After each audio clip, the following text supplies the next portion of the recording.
Hello guys, good day. Bali ito. Meron tayong repair. Ayan, Panasonic 32 inch.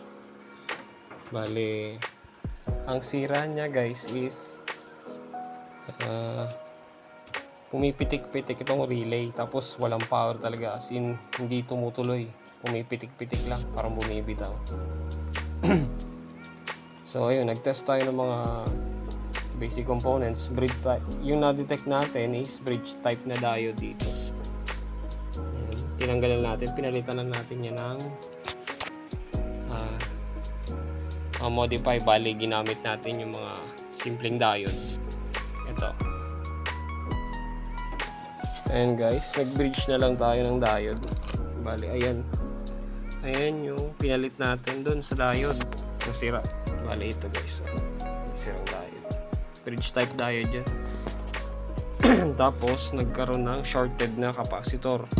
Bali ayan yung pinalit natin.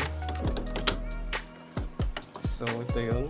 Ang pinalit natin is 400 150 microfarad at ang sira niya is 450 volts 120 microfarad. So okay lang yun kahit 400 volts yun kasi yung pinaka source naman natin ng kuryente is 220 lang naman.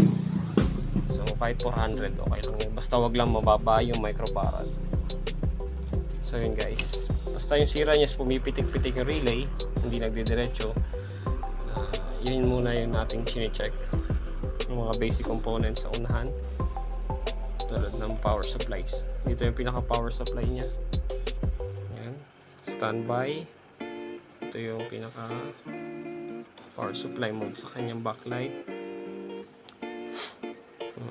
Mali yun guys, nagawa na natin to. Pinalitan na natin siya ng pyesa. Ayan guys, subukan natin. So ayan guys, subukan na natin. Panasonic. Ayan. On, pumitik na relay. Then standby.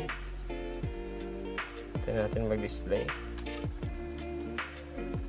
Ayan, standby na. Yun, pumukas na yung screen. Ayan guys, oh. Display na guys.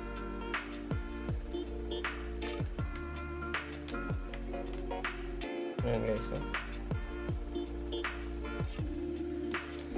Okay na guys, thank you for watching. Bali guys, ayan, okay na guys. Bali yung mga bilog na yan, sabi ni customer is dati na yan, hindi ko pa inaayos, ganyan na daw yan. Bali okay lang daw yan, sabi no ng ating customer. Ayan guys, thank you for watching, bye bye.